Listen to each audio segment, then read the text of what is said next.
Okay, so let's start.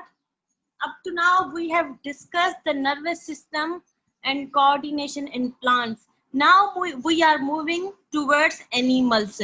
Evolution of nervous system. In different groups of animals, two types of nervous system can be recognized. One is diffuse and the other is centralized nervous system. It is correlate with the lifestyle of animals. जैसे एक animal का life style होगा, उस animal के पास वैसा ही nervous system होगा. नर्वस सिस्टम को हमने टू टाइप्स में डिवाइड किया है, diffuse nervous system and centralize nervous system. Diffuse nervous system हमारे पास नाइडेरिया एंड इकानोडर्मेट्स के पास होता है, जिनको हम कहते हैं इकानोडर्म्स.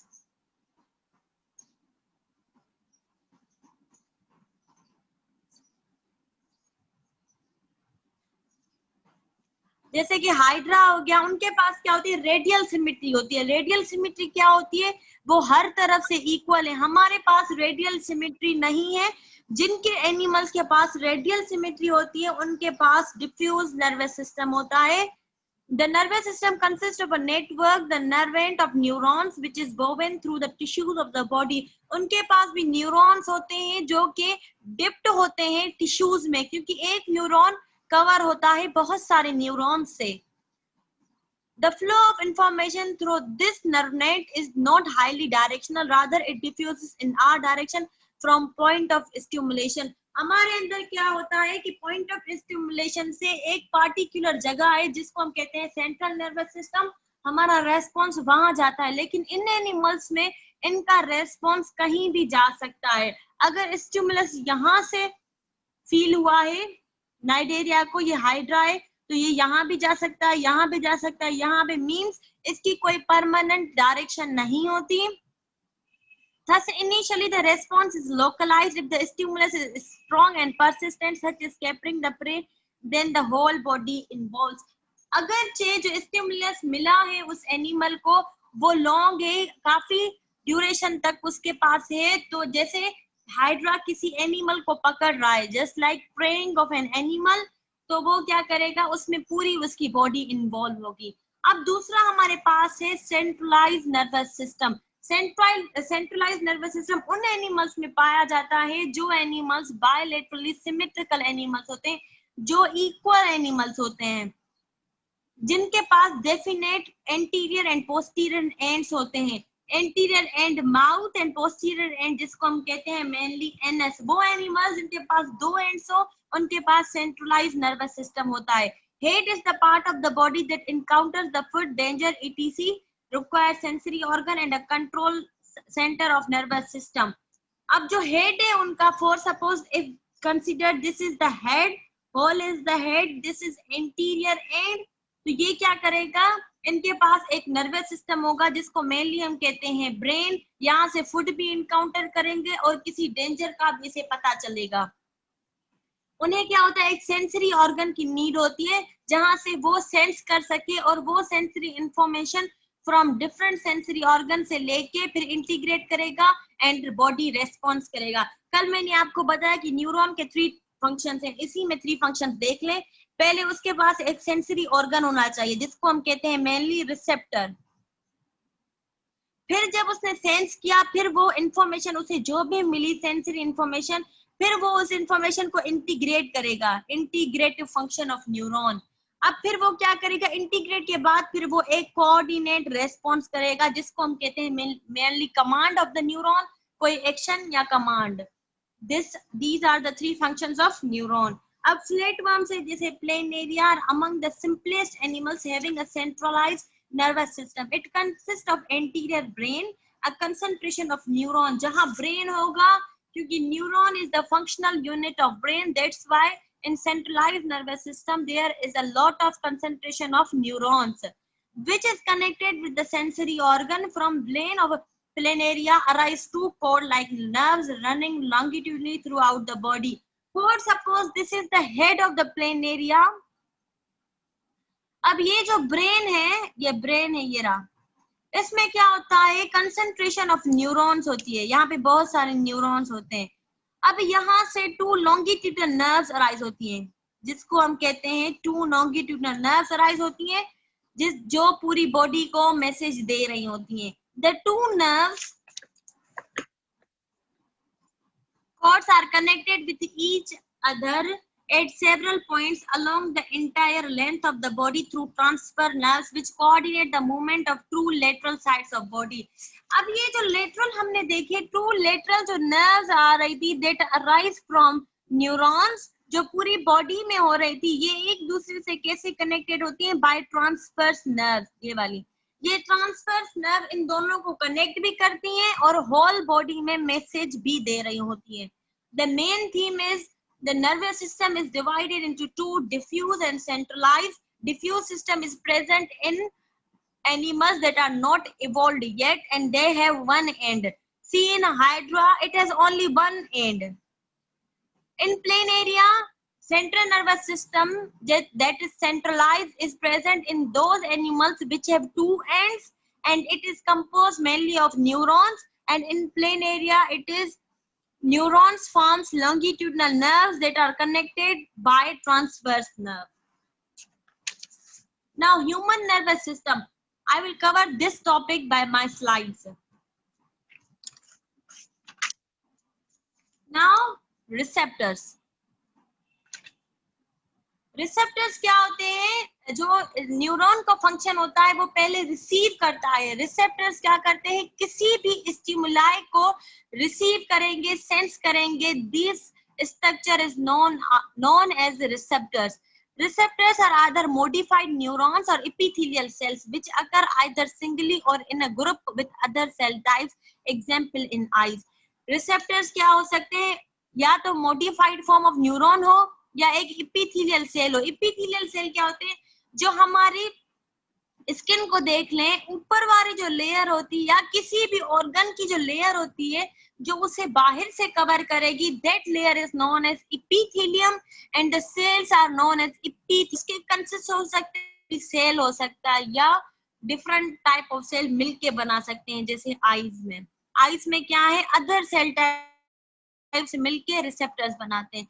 Receptors are considered as the receptionist as front of door of nervous system.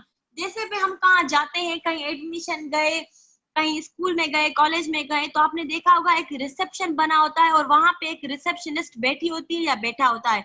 वो क्या करता है? आपको पूरी डिटेल देता है, इंफॉर्मेशन देता है और आपसे जानने की कोशिश करता है कि आप क्यों आए हो, आपका काम क्या है। सेम एज हमारी बॉडी में भी रिसेप्टर्स का काम है एज अ रिसेप्शनिस्ट।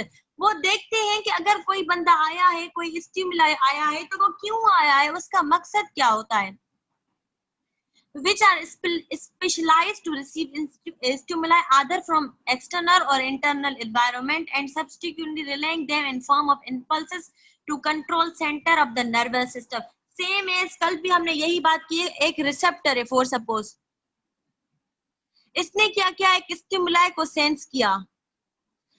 अब दिस स्टिमुलाई में भी एक्सटर्नल में भी इंटरनल, या कोई अंदर से आया या कोई बाहर से आया। अब ये रिसेप्टर क्या करेगा? इसे स्टिमुलाई मिला, अब ये नर्व इंपल्स के साथ सेंट्रल नर्वस सिस्टम में भेज देगा बाय द पाथवे। कल हमने पढ़ा अफरेंट नर्व पाथवे, ए वाला।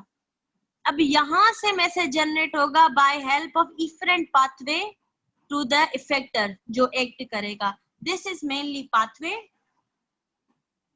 Since all stimuli represent some form of energy, so as the receptor act like a transducer which convert different form of energy to impulses. अब receptors हमारा दूसरा काम भी करते हैं लाइक ट्रांसड्यूसर्स। ट्रांसड्यूसर का काम क्या होता है? वो एक एनर्जी को दूसरे फॉर्म में कन्वर्ट करते हैं। सेम एज हमारे रिसेप्टर्स को एक स्टिमुलाई मिला, उसने सेंस किया, फिर उसने नर्व इंपल्स में मींस कन्वर्ट कर दिया। This function of receptors is known as transducer. The stage of awareness of stimulus is called sensation. वो पहले सेंस करेगा, फिर कंट्रोल सेंटर क्या करेगा? इम्पल्सेस के साथ भेजेगा उसे, and that is known as perception. अब टाइप्स ऑफ रिसेप्टर्स कौन से हैं? अब हम एनर्जी के बेसिस पे रिसेप्टर्स को डिवाइड करते हैं फॉलोइंग ग्रुप्स में। थर्मोरिसेप्टर्स जो टेम्परेचर डिटेक्ट करें, कीमोरिसेप्टर्स जो कि फ्लूइड में या सराउंडिंग में केमिकल्स को डिटेक्ट करेंगे, मैकेनोरिसेप्टर्स जो sound, motion and position in relation to gravity, touch and pressure. Mechanoreceptor क्या करेंगे? Sound, motion, position, touch and pressure. Photoreceptors mainly light या विजिबल या अल्ट्रावायलेट रेज, मींस वो rays determine करेंगे। Pain receptor क्या करेंगे? कोई भी टिश्यू डैमेज हुआ है, कहीं पे इंजरी हुई है, तो पेन रिसेप्टर्स वो डिटरमाइन करेंगे। Working of sensory receptors in skin. अब हम सेंसरी रिसेप्टर्स की बात कर रहे हैं जो हमारी स्किन में मौजूद है। Mammals, including men, the skin contains receptors for at least 5 different sensation of touch. हमारे पास 5 बेसिक सेंसेशन होती है। कौन सी? टच, प्रेशर, कोल्ड, वार्मथ या pen. These receptors can be classified broadly as those having free nerve endings and those with capsulated nerve endings. अब जो हमारे पास neuron होता है या रिसेप्टर होता है, अब हमारे पास जो रिसेप्टर होता है, for suppose consider it is a cell receptor R. अब इसके पास नर्व एंडिंग्स होती है जहां से वो सेंस कर रहा होता है। These are of two types. If they are free nerve endings, free nerve ending, this is one type.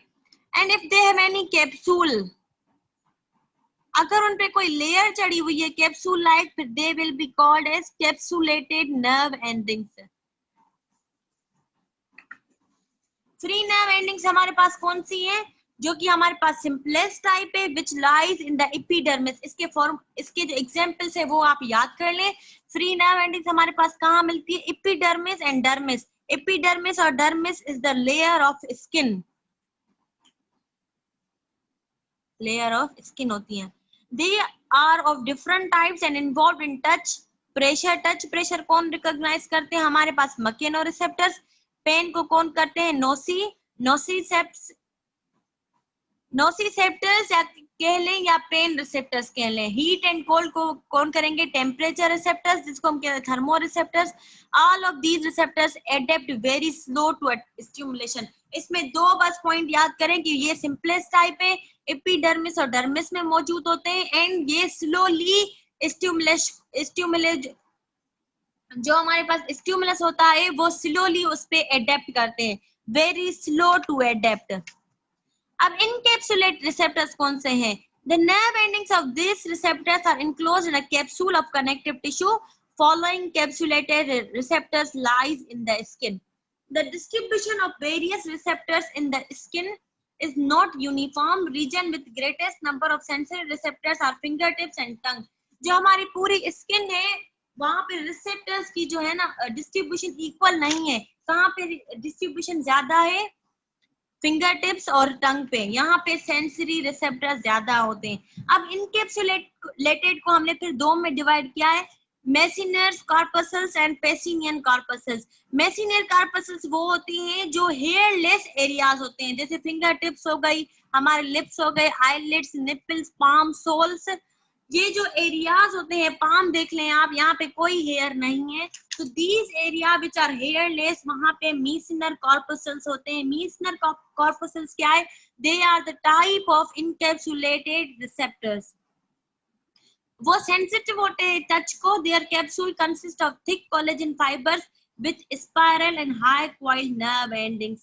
अब पेसिनर कॉर्पसल्स कौन सी होती हैं? वो कॉर्पसल्स जो कि Nerve ending is surrounded in constant onion-like layers of membranes alternating with fluid-filled space.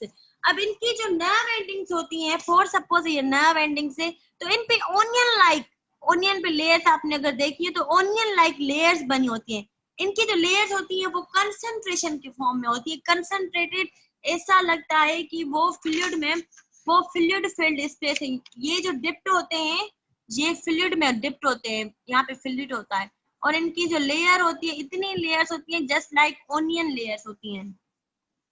They are located in dermis as well as some internal organs and free movable joints. ये कहाँ पे पाए जाते हैं? वो joints जिनको हम freely मूव कर सकते हैं। ये देखिए joint में मूव कर रही हूँ, this joint is freely movable joint, this is the freely movable joints. यहाँ पे पेसिनियर कॉर्पसल्स होता है। पेसिनियर corpuscles responds to rapid change in pressure associated with touch and vibration. ये रैपिड एक्ट करती हैं एंड जो प्रेशर, टच एंड वाइब्रेशन को वो जल्दी डिटेक्ट कर लेंगे। अब ये वर्क कैसे करते हैं? With reference to arteries. Arteries क्या होती हैं? ब्लड सप्लाई देती हैं हमारी ऑर्गन्स को, इवन पूरी बॉडी को, जो हार्ट से ब्लड लेके जाती हैं। Carotid arteries and aortic arch are very important in the sense that both contain the main sensory mechanoreceptor and the baroreceptor. Baroreceptor detect pressure. Carotid arteries ये branches हैं arteries की। aortic arch जिसको हम कहते हैं, आपने पढ़ा हो अगर, thoracic aorta जिसको हम कहते हैं, उसका पार्ट होता है aortic arch। वो क्या करता है, उसमें मेन सेंसरी मैकेनोरिसेप्टर्स होते हैं and baroreceptor which detect changes in arterial mean pressure and pulse pressure and report any change to the proper of blood pressure. अब मीन आर्टेरियल प्रेशर क्या होता है एंड पल्स प्रेशर क्या होता है? Pulse pressure जो डॉक्टर यहाँ से पल्स नहीं चेक कर रहा होता है, वो आपका पल्स प्रेशर चेक करता है। अगर आप यहाँ पे भी हाथ रखें तो आपकी आर्टरी ऐसे बीट कर रही होगी, ये होता है pulse pressure. Mean arterial pressure होता है कि आपकी आर्टरीज में प्रेशर टोटल कितना है, टोटल प्रेशर कितना है। अगर उसमें कोई भी चेंज हुआ तो वो मेडुला ऑब्लिंगेटा को हमारे रिसेप्टर्स बता देंगे और फिर वो उस ब्लड प्रेशर को रेगुलेट करना शुरू कर देगा। The aortic arch and carotid sinus contain in other sensory receptor are aortic body and carotid body respectively. Aortic arch के बाद पास एक अदर रिसेप्टर होता है जिसको हम कहते हैं एरोटिड बॉडी। कैरोटिड साइनस के पास एक अदर टाइप का रिसेप्टर होता है सेंसरी रिसेप्टर जिसको हम कहते हैं carotid body. Both are these chemoreceptors which are sensitive to carbon dioxide and hydrogen ion in the blood. ये स्पेसिफिक है aortic body and carotid body. अगर आ जाए दे आर स्पेसिफिक कीमोरिसेप्टर्स। ये क्या डिटेक्ट करते हैं? Carbon dioxide and hydrogen ion in the blood. ये याद रख लें, this is the exceptional type of receptor that are present only in aortic body and carotid body. They detect and are sensitive to carbon dioxide and hydrogen ion in the blood. Now effect of drugs on coordination. हम जो दवाइयाँ खाते हैं उनका coordination पे कौन सा फर्क पड़ता है? A drug is a chemical substance that provoke a specific physiological response in the body. Drug एक ऐसा chemical substance है जो आपकी physiological activity को बढ़ा देता है। Some drugs are useful medically to treat emotional strains or certain illness. जो बंदे स्ट्रेस में होते हैं कुछ ऐसी दवाइयाँ दी जाती हैं उनको, जो बीमार होते हैं कुछ ऐसी दवाइयाँ दी जाती हैं ताकि वो जल्दी ठीक हो जाएं। Other act as brain producing artificial pleasure feeling. कुछ दवाइयाँ ऐसी भी होती हैं जो आपके दिमाग में आर्टिफिशियल फीलिंग्स को प्रोड्यूस करेंगी क्योंकि वो स्ट्रेस को कम कर देती हैं। Different drugs have different effects. They act as stimulants, वो या तो बढ़ा देंगी, डिप्रेसेंट्स या तो आपको डिप्रेस कर देंगे, हाइपोटोनिक्स, analgesics, हेलुसिनोजेंस etc. However, we shall discuss here the nicotine only. हमारे यहाँ तक के कोर्स में हम सिर्फ निकोटीन को डिस्कस करेंगे। निकोटीन क्या? It is a drug found in tobacco. ये ऐसा ड्रग है जो कि हमें टोबैको में पाया जाता है। It act as stimulant and is responsible for dependence on tobacco. ये एक स्टिमुलेंट की तरह है करता है, मींस आपका जो फिजियोलॉजिकल फंक्शन है ये वो बढ़ा देगा और ये टोबैको में पाया जाता है। It suppress the action of acetylcholine and directly stimulates a variety of sensory receptors. कल हमने पढ़ा था acetylcholine is the type of neurotransmitter. ये क्या करेगा? एसिटाइलकोलिन का फंक्शन कम कर देगा और अपना जो दूसरे जो सेंसरी रिसेप्टर्स है उनका फंक्शंस ये बढ़ा देगा। However, in habitual smokers, the drug increases the heartbeat, narrows the blood vessels, raises the blood pressure, and stimulates the nervous system, thereby reducing fatigue, increasing alertness, and improving the concentration. अब जो habitat जो means जो daily basis पे smokers होते हैं उनमें क्या होता है? वो हार्ट बीट उनकी इंक्रीज होता है। क्यों? क्योंकि उनकी जो आर्टरी होती है, फॉर सपोज पहले आर्टरी का डायामीटर ये था, ड्यू टू स्मोकर्स में टोबैको होता है, उसमें निकोटीन होता है। अब आर्टरी का डायामीटर पहले ये था, अब ये हो गया, नैरो हो गया, तो इसमें जो ब्लड जा रहा था वो इजीली जा रहा था, प्रेशर मेंटेन था। जब ये नैरो हो जाएगा तो प्रेशर इसमें बढ़ जाएगा। जब प्रेशर बढ़ जाएगा तो वो बंदा अलर्ट हो जाएगा, वो बंदा थकता कम है और अलर्ट ज्यादा हो जाता है और उसकी कंसंट्रेशन किसी भी चीज पे वो ज्यादा हो जाती है। अब सम नर्वस डिसऑर्डर्स कौन से? सब कॉमन डिसऑर्डर्स हमारे नर्वस सिस्टम के हैं। पार्किंसन डिजीज, ये एक ऐसी डिजीज है, डिसऑर्डर है ब्रेन का, जिसमें degeneration and damage to nerve tissue within basal ganglion of the brain. कल हमने पढ़ा बेसल गैंग्लियन को हम यहाँ कहते हैं न्यूरो गैंग्लियंस या ग्लियल सेल्स। ये एक ऐसा डिसऑर्डर है जिसमें या नर्व टिश्यू या बेसल गैंग्लियन ही डैमेज हो जाते हैं। ये क्यों बिगिन होता है? इसमें स्लाइट ट्यूमर होता है वन हैंड, आर्म और leg which is worse in the rest. एक ट्यूमर पैदा होता है, ये खतरनाक हो सकता है अगर आप उस वक्त रेस्ट में है और आपके जो लिम्स है वो रेस्ट में है और उसमें ट्यूमर बढ़ रहा है। Means tumour is the type of cancerous cell. Later, the disease affect both the side of the body and cause stiffness, weakness and trembling of the muscles. ये फिर जो ट्यूमर है वो दोनों साइड्स को अफेक्ट कर देगा और चलने घूमने में भी दुश्वारी होगी, वीकनेस हो जाएगी। The intellect remains unaffected until late in the disease, although speech may become slow and hesitant. इसकी वजह से जो हमारी बोलने की सलाहियत है वो कम हो जाए या जो बंदा है हड़कना शुरू हो जाए, मींस या हेजिटेशन होगी या स्लो हो जाएगा। लियोडोपा which the body converts into dopamine is usually the most effective drug. It is helpful in minimizing the symptoms but cannot halt the degeneration of neurons of brain.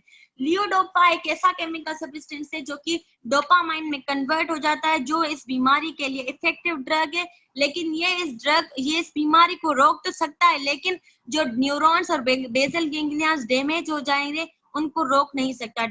उनको damage होने से नहीं रोकेगा, ना ही उनकी रीजनरेशन करवाएगा। अल्जाइमर डिजीज सिंपली अगर मैं आपको बता दूं कि ये एक भूलने की बीमारी है। ये एक तो ओल्ड एज से भी होती है। ओल्ड एज में अगर कोई भूले तो वो अल्जाइमर डिजीज नहीं है, बल्कि भी तो ओल्ड एज है। लेकिन अगर छोटा बंदा है, ये क्यों होती है? डीजनरेशन ऑफ न्यूरॉन हो जाती है। स्पेशली इसमें क्या होगा? Cerebral cortex and hippocampus. It causes dementia, means loss of memory.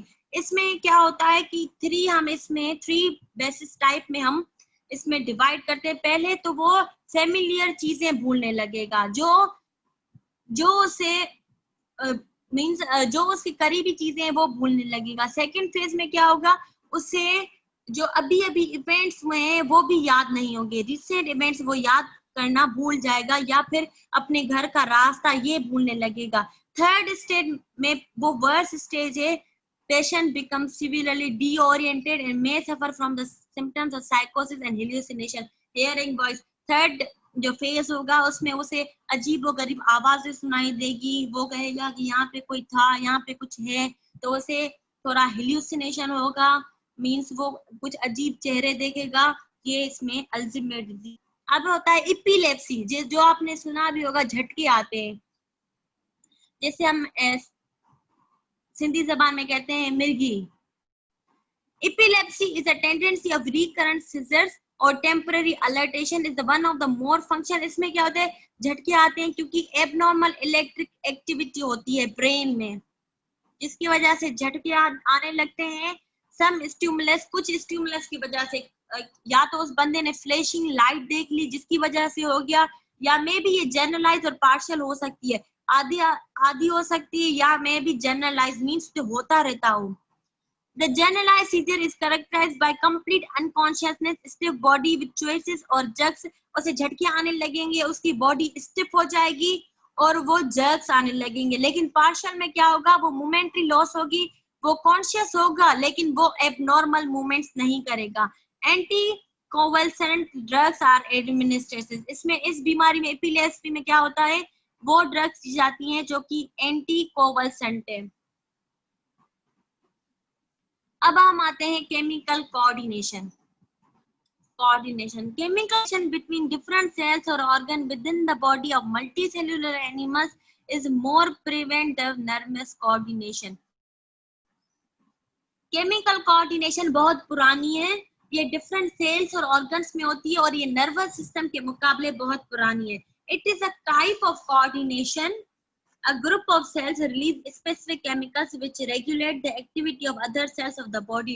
इसमें क्या करते हैं, कोई ग्रुप ऑफ सेल कुछ केमिकल रिलीज करते हैं जो कि कुछ एक्टिविटीज ऑफ द सेल को रेगुलेट करते हैं. In the body of vertebrates various type of signalling chemicals such as neurotransmitter, pheromones, hormones are recognised. Chemical substance हमारे वर्टिब्रेट्स में अगर देखें तो मेनली कौन से हैं जो कि सिग्नलिंग मीन सिग्नल्स ट्रांसफर करते हैं. न्यूरोट्रांसमीटर जो कि न्यूरॉन्स रिलीज करते हैं, pheromones and hormones are recognised. However, in the proceeding discussion, we will consider hormone only. हम खाली हार्मोन पढ़ेंगे. Hormone is a sensory product of endocrine gland. क्या है, एक सीक्रेटरी प्रोडक्ट है एंडोक्राइन ग्लैंड का.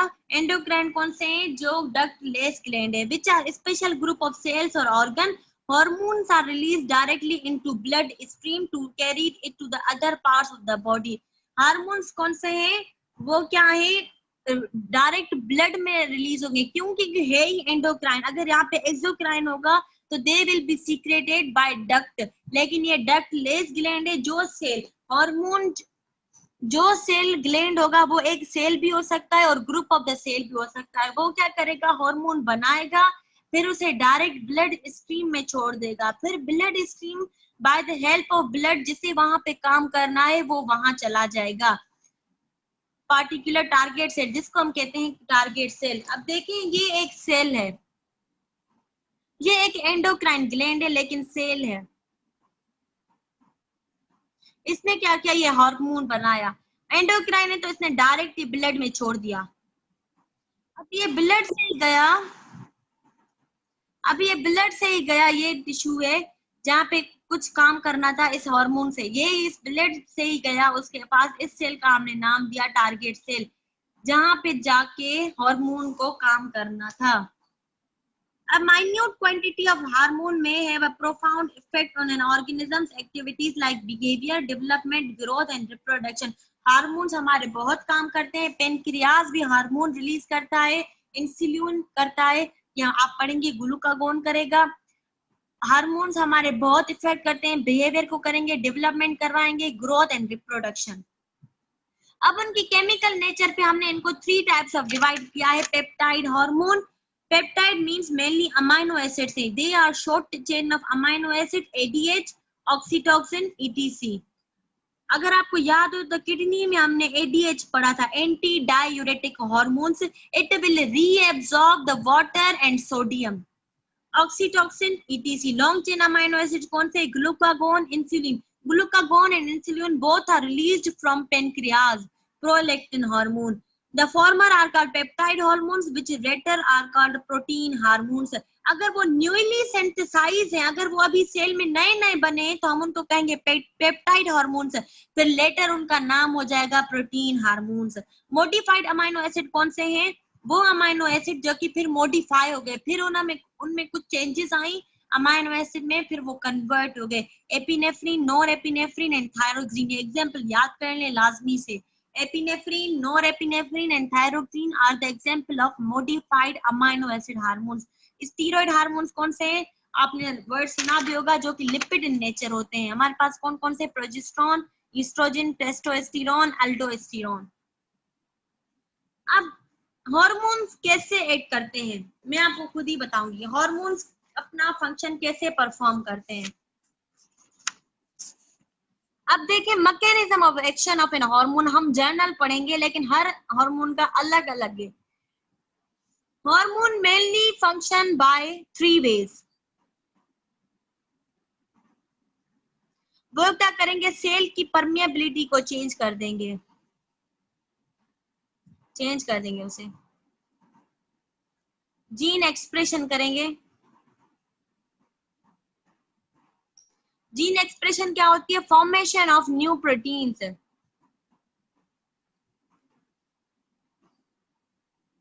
और the last is second messenger system.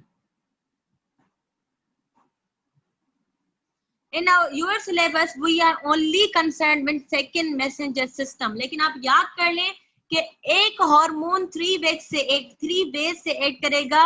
Cell permeability, cell membrane permeability, वो हमने उसमें भी पढ़ा था न्यूरॉन्स में, वो सेल की परमिएबिलिटी चेंज करता है, क्योंकि आपको पता है सेल मेम्ब्रेन कुछ आयंस के लिए, कुछ चीजों के लिए परमेबल है और कुछ के लिए नहीं है। जीन एक्सप्रेशन वो क्या करेगा, न्यू प्रोटीन्स बनाएगा and second messenger system form होगा। Mainly we are concerned with adenylate cyclase. इसमें क्या होता है, एक सेकंड मैसेंजर बनेगा, एक हार्मोन आया, ऐसे बना होता है, यहाँ पे एडिनाइल साइक्लेज होता है, जहां पे आके हार्मोन बाइंड करता है। सब में ये स्टेप कॉमन होगा कि अगर जीन एक्सप्रेशन हो या cell permeability, hormone bind with receptor cells, पहले वो रिसेप्टर्स के साथ बाइंड करेगा। अब जब ये यहाँ पे आके बाइंड करेगा तो ये एडिनाइल साइक्लेज की 3 यूनिट्स होती हैं, alpha, beta and gamma. Adenylyl साइक्लेज एक ऐसा मॉलिक्यूल है जो कि सेल पे प्रेजेंट होता है। अब जब ये इसके साथ बाइंड करेगा तो जो इसका अल्फा यूनिट है ये इसको चेंज कर देगा,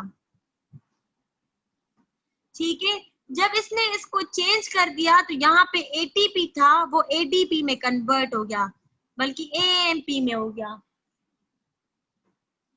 इसीलिए इसका नाम हो गया साइक्लिक एएमपी।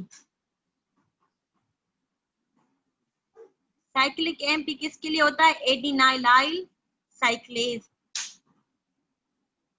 अब जब हार्मोन आके बाइंड हुआ, एडिनाइलाइल साइक्लेट एक मॉलिक्यूल है, उसने क्या किया, अल्फा यूनिट को चेंज कर दिया, इस चेंज में एटीपी खर्च हुई जो कि डायरेक्ट एडिनो ट्राइफॉस्फेट से मोनोफॉस्फेट में कन्वर्ट हो गई। वैसे अमूमन डाई में होती है, लेकिन ये मोनोफॉस्फेट में कन्वर्ट हो गई। अब इसका नाम हो गया साइक्लिक एएमपी, इस मॉलिक्यूल का नाम हो गया साइक्लिक एएमपी। अगर यहाँ पे मॉलिक्यूल आ जाए ग्वानिलीन साइक्लेज, ग्वानाइलाइल साइक्लेज, तो सेम होगा उसके लिए भी, लेकिन उसका मॉलिक्यूल होगा CGMP। यहाँ पे एडिनाइल है तो AMP, ग्वानालाइल आ जाए तो CGMP, ठीक है। ये ऐसे होता है, ये साइटोप्लाज्म में होगा। इस मेथड को हम कहेंगे, इस मॉलिक्यूल को हम कहेंगे सेकेंड मैसेंजर।